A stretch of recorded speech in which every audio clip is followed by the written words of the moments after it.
16 फरवरी 2025 को एक अत्यंत महत्वपूर्ण नक्षत्र परिवर्तन होने जा रहा है दोस्तों। और ये नक्षत्र परिवर्तन हम सभी की पत्रिका में गुरु चांडाल दोष का निर्माण करने वाला है। अब आप कहेंगे अचरज में आकर कि कैसे, क्योंकि अभी तो 22-23 में हम सभी ने गुरु चांडाल दोष की पीड़ा को झेला था, लेकिन ये अचानक से मैं आज कैसे कह रहा हूँ कि गुरु चांडाल दोष का निर्माण होने जा रहा है। लेकिन ये हकीकत है दोस्तों, है ना। और ये एक महत्वपूर्ण परिवर्तन है जो कि 16 फरवरी से लेकर 23 नवंबर 2025 तक सिर्फ धनु राशि की पत्रिका में नहीं बल्कि हम सभी की पत्रिका में यह गुरु चांडाल योग का पुनः निर्माण होने जा रहा है। जी नमस्कार दोस्तों, कैसे हैं आप सभी। मैं आपका ज्योतिष मित्र श्लोक वर्मा आपके अपने चैनल श्री हनुमंत कृपा में आपका हार्दिक स्वागत करता हूं, अभिनंदन करता हूं। साथ ही अपने बड़े भैया श्री हनुमान जी से करबद्ध निवेदन करता हूं कि वे अपने हनुमत कृपा परिवार के सभी सदस्यों को, नए जुड़ने वाले सभी सदस्यों को सुख समृद्धि प्रदान करें, उन्हें उनके कार्यों में आशातीत सफलता प्रदान करें। आश्चर्य तो बहुत हुआ होगा आप लोगों को ये सुनकर कि गुरु चांडाल योग का निर्माण फिर से होने वाला है और कैसे होने वाला है, जबकि गुरु आपके 6वें घर में गोचर कर रहे हैं और राहु महाराज आपके 4थे घर में गोचर कर रहे हैं, है ना। लेकिन ऐसा होने वाला है। कैसा होने वाला है? 16 फरवरी 2025 को राहु देव गुरु के नक्षत्र पूर्वा भाद्रपदा में गोचर करने वाले हैं। और यहाँ पर जो ये नक्षत्र में जो परिवर्तन होगा राहु का, ये एक बार पुनः गुरु चांडाल योग का निर्माण करेगा। देखिए, वर्तमान परिस्थितियों में राहु महाराज नो डाउट कि आपके 4थे भाव में बैठे हुए हैं और गुरु आपके 6वें घर में बैठे हुए हैं। राहु महाराज की स्थिति ये है, आपकी लग्न पत्रिका या आपकी चंद्र राशि दोनों ही पत्रिकाओं में इस तरह के योग का निर्माण होगा, धनु राशि के जातकों की पत्रिका में।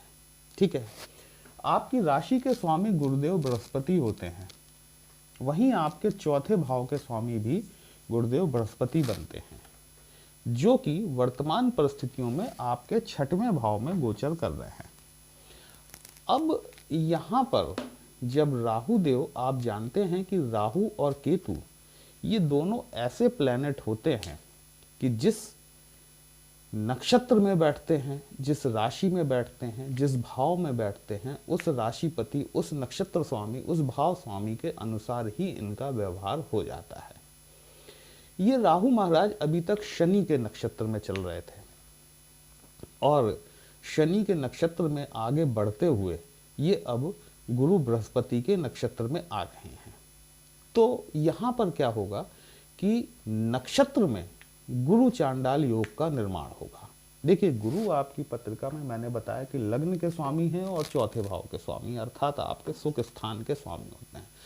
अच्छा दोस्तों, एक चीज़ बताइए, मैंने अपने क्लाइंट्स में से 2 लोगों से इस बात को पूछा था और मैं आप लोगों से इसका कमेंट में जवाब जरूर चाहूँगा और मुझे उम्मीद है कि आप सभी जो भी इस वीडियो को देख रहे हैं इसका जवाब जरूर देंगे। अगले धनु राशि के वीडियो में हम इसका क्लैरिफिकेशन लेकर आएंगे। पैसा प्रोडक्ट है या बाय प्रोडक्ट है, ये आप जरूर बताइएगा। जब आप ये बताएंगे ना, तब मैं आपको पैसा कैसे बनाया जा सकता है उसका रास्ता बताऊंगा। ठीक है, तो इस प्रश्न का आंसर देना आप सभी के लिए नितांत आवश्यक है, जो भी इस वीडियो को देख रहे हैं, कि पैसा प्रोडक्ट है या बाई प्रोडक्ट है। ठीक है, 2 लोगों ने इसका अभी तक सटीक जवाब दिया है। मेरे 2 क्लाइंट्स जो हैं उन्होंने इसका सटीक जवाब दिया है। अब मैं आप लोगों से जानना चाहता हूं कि आप लोग क्या समझते हैं। चलिए आगे बढ़ते हैं गुरु चांडाल दोष की तरफ। वीडियो को अंत तक अवश्य देखिएगा।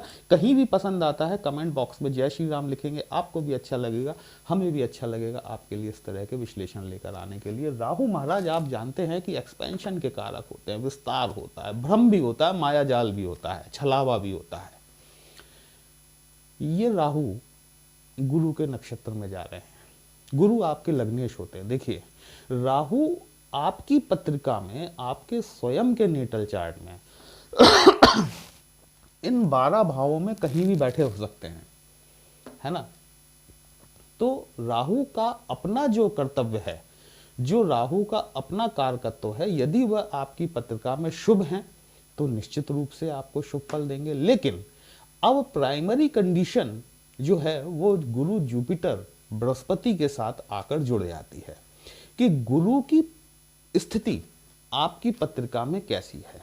यदि आप गुरु की दशा में हैं, यदि आप गुरु की अंतर्दशा में हैं, और यदि कहीं गुरु बृहस्पति आपकी पत्रिका में बाधकेश हुए, देखिए मेरा जो कैलकुलेशन होता है वो नक्षत्र आधारित होता है, ये भाव के आधार पर मैं बहुत कम कैलकुलेट करता हूँ, मैं कैलकुलेट करता हूँ नक्षत्र के आधार पर।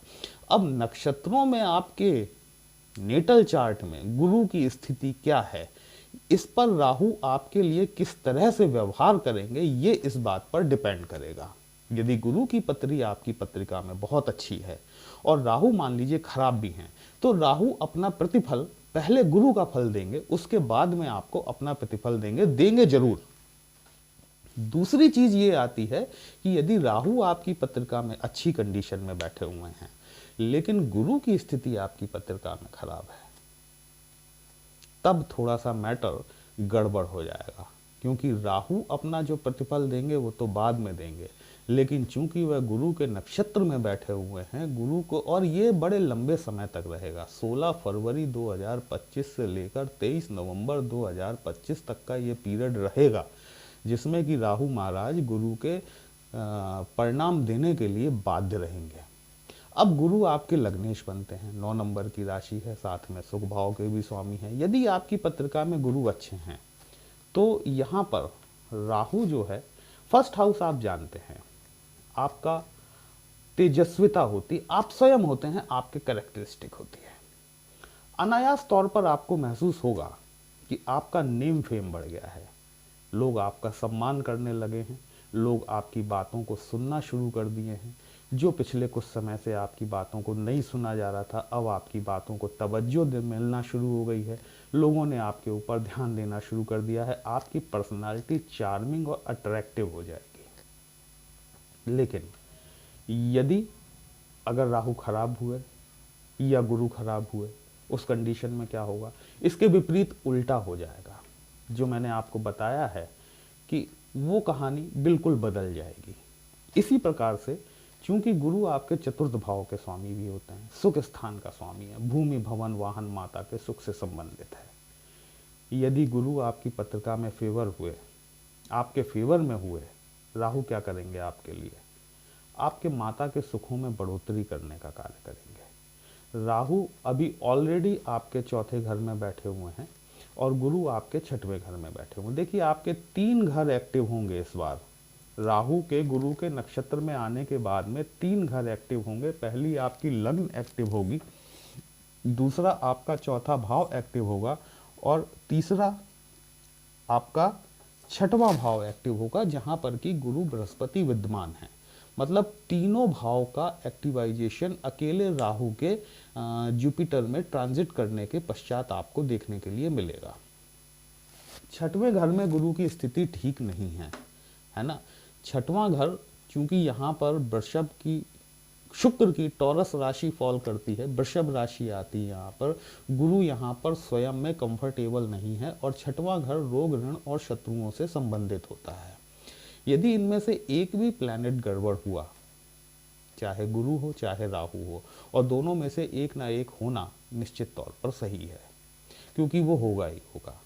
ऐसा संभव नहीं हो सकता कि आपकी पत्रिका में गुरु और राहु दोनों शुभ स्थिति में बैठे हों। शायद हजारों पत्रिकाओं में कोई एक आध पत्रिका ऐसी मिलेगी। देखिए आपको लखपति करोड़पति अरबपति बनाने वाले तो आपने ढेरों वीडियो देखे होंगे, लेकिन मेरा प्रयास ये रहता है कि आप तक वो सही चीज पहुंचे, वो एस्ट्रोलॉजी से रिलेटेड वो सही चीज पहुंचे जिसकी कि आपको आवश्यकता है। करोड़पति तो बहुत लोगों ने बना दिया होगा, ठीक है, लेकिन वस्तु स्थिति ये है कि राहु के गुरु के नक्षत्र में जाने के पश्चात आपके कोई पुराना रोग उभर के सामने आ सकता है, आपके दबे छिपे शत्रु जो अभी तक आपके सामने नहीं आ रहे थे वो आपके सामने प्रकट हो सकते हैं, आपकी समझ में आ जाएगा। देखिए राहु एक काम तो करते हैं कि चीज़ों को एक्सपोज जरूर कर देते हैं, है ना। तो कोई ऐसी छुपी चीज़ जो कि अभी तक आप जिसे अपना समझ रहे थे, अपना मान रहे थे, अचानक से आपको महसूस होने लगेगा कि यार ये मैं गलत सोच रहा था, या मेरी ये विचारधारा गलत थी, और ये आदमी मेरे लिए मित्रवत नहीं है बल्कि शत्रुवत है। लोन लेना चाह रहे हैं आप, निसंदेह तौर पर यहाँ पर जो है कि राहु महाराज लोन दिलाने में आपकी मदद निश्चित तौर पर कर देंगे, क्योंकि काम ही है उलझाना, ठीक है, काम ही है उनका उलझाना। तो यहाँ पर जब छठवें घर का लाभ अगर देखना जाए तो सिर्फ एक क्षेत्र में आपको लाभ दिखाई देता है कि यदि आप कोई बड़ा ऋण लेना चाह रहे हैं, देखिए, तो यहाँ पर राहु महाराज और गुरु महाराज दोनों मिलके आपको इस योग के चलते हुए ऋण के माया जाल में उलझा सकते हैं। और मैं ऐसा इसलिए कह रहा हूं क्योंकि राहु आपके चौथे भाव को भी एक्टिव कर रहे हैं। चौथा भाव आपके सुख स्थान होता है, भूमि भवन वाहन के सुख से संबंधित होता है, माता के सुख से संबंधित होता है। और देखिए, गुरु भी एक्सपेंशन के कारक हैं, राहु तो सुपर एक्सपेंशन का कारक है ही, ठीक है। अब आपका जो खर्च हो सकता है, जिन चीज़ों में आप ऋण लेने की तरफ बढ़ सकते हैं, देखिए छठवां घर जो है वो सेवा भाव का भी है, ठीक है। यदि आप अपने बिजनेस से रिलेटेड, अपने व्यवसाय से, अपने जॉब से रिलेटेड यदि कोई लोन लेना चाह रहे हैं तो मैं आपको बिल्कुल ओके करूंगा कि आपको ये करना चाहिए। लेकिन यदि आप विलासिता के तौर पर चीज़ों में लोन लेकर खर्च करना चाह रहे हैं, यदि आप मान लीजिए कि अभी आप एक छोटी गाड़ी चलाते हैं और आप ऑडी और मर्सिडीज और जगुआर की तरफ जाना चाह रहे हैं, वो भी लोन लेकर, तो यहाँ पर आपको इस सोच से फिलहाल बचना चाहिए, क्योंकि छठवें घर में बैठा हुआ गुरु तो आपको ऋण दिलाने के लिए मजबूर कर ही रहा है। पिछले जुलाई से लेकर अभी तक मैं समझता हूँ कि हमारे बहुत से जातकों ने, कईयों को ऐसी स्थितियों का निर्माण हुआ होगा जिसमें कि उन्हें ऋण लेने के लिए मजबूर होना पड़ा होगा। देखिए, मजबूरी एक चीज़ अलग हो जाती है, लेकिन विलासिता के लिए ली गई ऋण, वो भी बड़े ग्रहों के प्लैनेट के ट्रांजिट में, मैं हमेशा आप लोगों से कहता हूं कि बड़े प्लैनेट के ट्रांजिट्स में, जबकि वो छठवें घर में बैठे हों या उनकी दृष्टियां छठवें घर में कहीं से पड़ रही हों, ऐसी स्थिति में कर्ज के माया जाल में उलझने से बचना चाहिए, विशेषकर तब जब आप अपनी विलासिता के लिए लेना चाह रहे हो, ठीक है। तो राहु जो है ना, ये आपको एक इल्यूजन क्रिएट करा सकता है। आपको आपकी गाड़ी छोटी लगेगी, आपको आपके शौक महंगे होते हुए दिखाई देने लगेंगे। यहाँ पर आपको थोड़ी सी सावधानी बरतनी चाहिए। गुरु का ट्रांजिट होगा, देखिए गुरु का ट्रांजिट होगा, और गुरु आपके छठवें घर से ले यहाँ पर सप्तम भाव में गोचर कर जाएंगे 14 मई 2025 को, ठीक है। 14 मई 2025 को जब ये गोचर करेंगे, तब राहु का ट्रांजिट भी कुंभ राशि में हो जाएगा 18 मई 2025 को। यहाँ से एक, देखिए नक्षत्र में तो गुरु चांडाल दोष बनेगा ही बनेगा, लेकिन साथ ही जब राहु यहाँ आ जाएंगे और गुरु यहाँ आ जाएंगे तो इनका दृष्टि संबंध भी बनेगा। 14 मई के बाद से ये स्थितियां जो हैं ये जरा विकट होती हुई दिखाई देंगी, ठीक है। और यहाँ पर आपको विशेष सावधानी बरतने की आवश्यकता रहेगी, क्योंकि ये जो 1 2 3 4 5 राहु की पंचम दृष्टि गुरु पर पड़ेगी। नक्षत्र में तो गुरु चांडाल योग बनेगा ही बनेगा, लेकिन साथ ही साथ दृष्टिगत संबंध से भी गुरु चांडाल दोष का निर्माण होगा। और ये दोष, इसका फल शायद हम सभी ने, जब अभी गुरु चांडाल दोष बना था, ऐसा कौन सा जातक होगा जिसने गुरु चांडाल दोष की विषमताएं न झेली हों, ठीक है। तो यहाँ पर ये आपको सावधानी बरतनी चाहिए कि विलासिता पूर्ण खर्चे के लिए लोन लेने से आपको बचना चाहिए।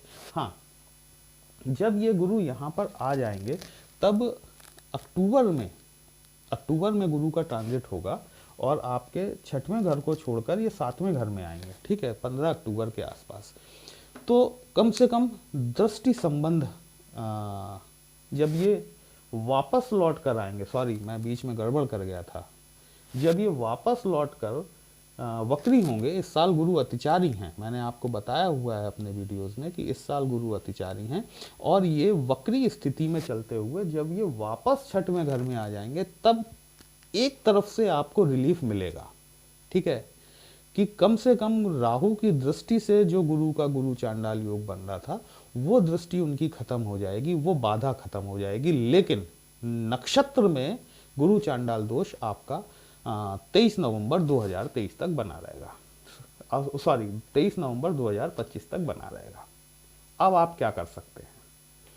मान लीजिए गुरु की स्थिति आपकी पत्रिका में खराब है, विष्णु सहस्त्रनाम का पाठ करना शुरू कर दीजिए। यदि आप विष्णु सहस्त्रनाम का पाठ नहीं कर सकते क्योंकि लंबा होता है, अगर आपके पास इतना वक्त नहीं है कि विष्णु सहस्त्रनाम का पाठ आप रेगुलर बेसिस पे कर सकें, कम से कम बृहस्पतिवार के दिन एक दिन विष्णु सहस्त्रनाम का पाठ जरूर कीजिए, यदि गुरु आपकी पत्रिका में खराब है या कमजोर स्थिति में है। बाकी के 6 दिन आप उसे सुन सकते हैं, लेकिन बृहस्पतिवार के बृहस्पतिवार आपको ये काम जरूर कर लेना चाहिए। मान लीजिए अब राहु खराब है तो आप क्या कर सकते हैं? राहु खराब है, लाल किताब का उपाय है, छोटा सा उपाय है।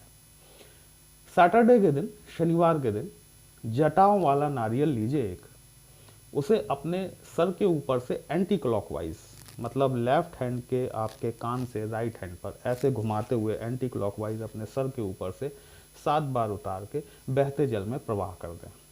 ये कम से कम महीने में एक बार आप लोग कर लें। इससे क्या होगा कि आपका राहु जो है, जो अगर खराब स्थिति में है और आपको परेशान कर रहा है, तो आपकी समस्या का निवारण जरूर होगा। ओम ग्राम ग्रीम ग्रौम स गुरुवे नमः, इसका जाप आप कर सकते हैं रुद्राक्ष की माला से। गुरुवार के दिन से इसको शुरू करें, प्रतिदिन का संकल्प लेकर आप इसका जाप करें, आपके गुरु को बल मिलेगा। यदि राहु की समस्या है, राहु के लिए आप ओम भ्राम भ्रीम भ्रौम सह रावे नमः इस मंत्र का जाप शुरू करें। शनिवार के, राहु का मंत्र शनिवार से शुरू होगा और सांध्यकालीन समय में होगा, मतलब सूर्यास्त के पश्चात। ठीक है, शनिवार के दिन से रुद्राक्ष की माला से कम 108 बार जाप नियमित करें, रोज करें, और शनिवार के शनिवार एक छोटा सा हवन करके ओम भ्राम भ्रीम भ्रौम स रावे नमः स्वाहा, उसमें काले तिल, भाई हवन सामग्री बाजार में मिल जाती है आपको, उसमें काले तिल और सफ़ेद तिल ये दोनों मिलाकर आप ये छोटा सा हवन शनिवार के शनिवार कम से कम फरवरी से लेके नवंबर तक यदि आप करते हैं तो आपको राहु और गुरु की पीड़ा से निश्चित तौर पर मुक्ति मिलेगी। दोस्तों, ये धनु राशि के लिए विश्लेषण था। यदि कहीं भी आपको अच्छा लगा हो, कमेंट बॉक्स में जय श्री राम लिखेंगे, आपको भी अच्छा लगेगा, हमें भी अच्छा लगेगा आपके लिए इस तरह के विश्लेषण लाने के लिए। हमसे पत्रिका का विश्लेषण कराना चाहते हैं, हमारा व्हाट्सएप नंबर थंबनेल में दिया गया है। पर्सनल कंसल्टेशन पेड होता है दोस्तों, एक छोटी सी फीस आपको पे करनी होती है। आपकी समस्या का उचित समाधान हमारे द्वारा करने का प्रयास जरूर किया जाता है। चलिए फिर मिलते हैं, तब तक के लिए जय श्री राम।